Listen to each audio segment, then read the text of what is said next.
In the picturesque mountains of Alaska, there is a lake nestled. In the summer of 1980, two power line workers were on their way to work, 1 mile south of the Eklutna Lake Road when they stumbled upon something horrifying. The skeletal remains of an unknown girl. Little did they know it was the start of the uncovering of America's most chilling tale. The remains were of Eklutna Annie, the first of the many victims of Robert Hansen, the serial killer known as the butcherbaker.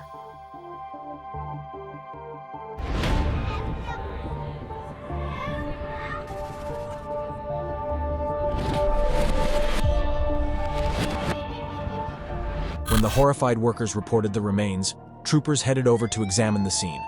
They discovered various other items including clothing, footwear, and some jewelry. The body had already rotten away. Upon the autopsy, it was found that she was in her late teens and probably suffered death through stab wounds. Her clothing indicated she was a sex worker, and with no family to contact or any authentic background, it was hard to point fingers at any possible suspects. And with these complications began the hunt for her killer, a cold-blooded man who had stabbed her and left her to rot in the Alaskan wilderness. Now let's rewind a little. Back from Alaska in 1980 to Iowa in 1939, the birthplace of Robert Hansen. Hansen was a shy and unremarkable little fellow. He had a stutter and severe acne, and was often described as the quiet loner. He worked as a baker in his father's business, with whom he had a difficult relationship. In 1957, he enlisted in the army to get away from his life, but he was let go after a year of service. In the summer of 1960, he married a woman he met while he was working as a drill instructor after being discharged. Hansen had a criminal history long before he began killing. His first arrest was in December of 1960 for burning down the school garage, which he stated was for revenge of his unpopularity in high school.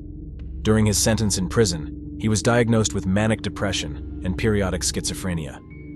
Hansen's wife filed for divorce after his arrest. Over the years, Hansen committed many more crimes, including abduction, attempted rape, and larceny, for which he was accordingly sentenced, but released after a grave mistake. It was that mistake that led Hansen to believe he was above the law. Not only did he get away with slaps on the wrist, but people genuinely believed he was a good person. This benefit of the doubt was what led a young sex worker, Andrea Mona, known as Fish, to meet him for a photo shoot and an exotic dance in 1981. When Fish boarded a taxi to head over to Hansen, she was unaware it was her last taxi ride. She reached the location and was welcomed by Hansen holding a gun, threatening her to not resist. Hansen blindfolded her and handcuffed her wrists before abducting her away. When they reached his destination and he unbound her, Fish was suddenly subjected to brutal sexual abuse. When the constant violation became too much and she retaliated, Hansen shot her dead. He then stole her remaining jewelry, filled a duffel bag with gravel, and tied it to her lifeless body before throwing her into the Nick River. To date, her body has never been found. Poor Fish was not the only victim near the Nick River. In 1982, an unsuspecting young dancer, Sue Luna, agreed to a $300 photo shoot offer with a nightclub patron. She needed it badly, but perhaps if she had known it would cost her her life, she would have reconsidered. When she met Hansen in a diner parking lot, he brutally abducted her. Then he drove her over the Alaskan wilderness and stripped her. This time, however, he did something unimaginable. Instead of letting her die easily, he made her run for her life in the cold, dark forest without anything to cover herself. Then he hunted her like a wild animal all over the forest as she struggled to find a way to escape. He shot her dead after hunting her and buried her in the Nick River. Her body was found years later, deep into its decomposition. Fish and Luna were both sex workers, just like Hansen's multiple other victims who were similarly hunted, violated, and then killed. His modus operandi was to pick a prostitute and force her at gunpoint to come back to his house. There, he would brutally rape her, after which he would release her into a secluded area to hunt her like a wild animal before he murdered her. When Hansen was later asked why he subjected them to such brutal conditions, he said, "I wanted to control things. It made me feel masculine or powerful or in control of my life." A truly chilling admission. However, there was one victim of Hansen that took him towards his downfall. When Hansen abducted Cindy Paulson, he was unaware it would be his undoing. After raping her, he tied and took her to Merrill Field to his airplane to transport her away to hunt. When he got out to load the plane, after threatening to kill her if she tried escaping, Paulson saw her chance. She took flight running until she came across a passing driver who took her away to safety. Paulson immediately notified the police about Hansen, but because of his meek demeanor and humble occupation as a baker, he was let go. But that's where things got interesting. Hansen had committed too many murders. When the bodies of his victims began being uncovered, the local police enlisted the help of the FBI.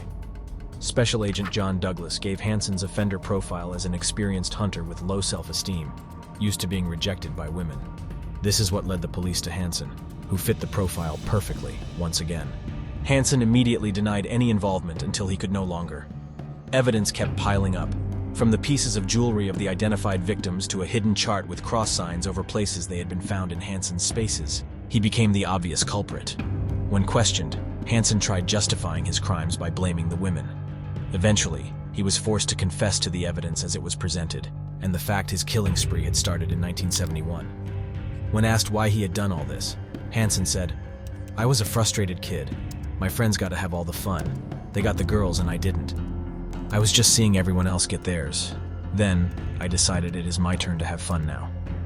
He was promptly arrested afterward and charged with assault, kidnapping, multiple weapon offenses, theft, and insurance fraud.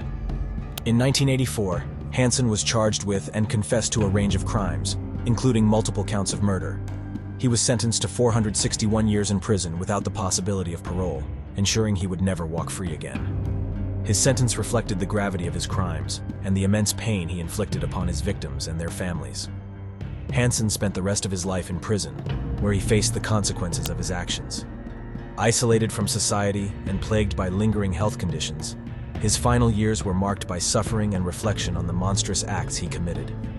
He died at the age of 75 on August 21, 2014, in Alaska's Spring Creek Correctional Center, succumbing to natural causes exacerbated by his declining health.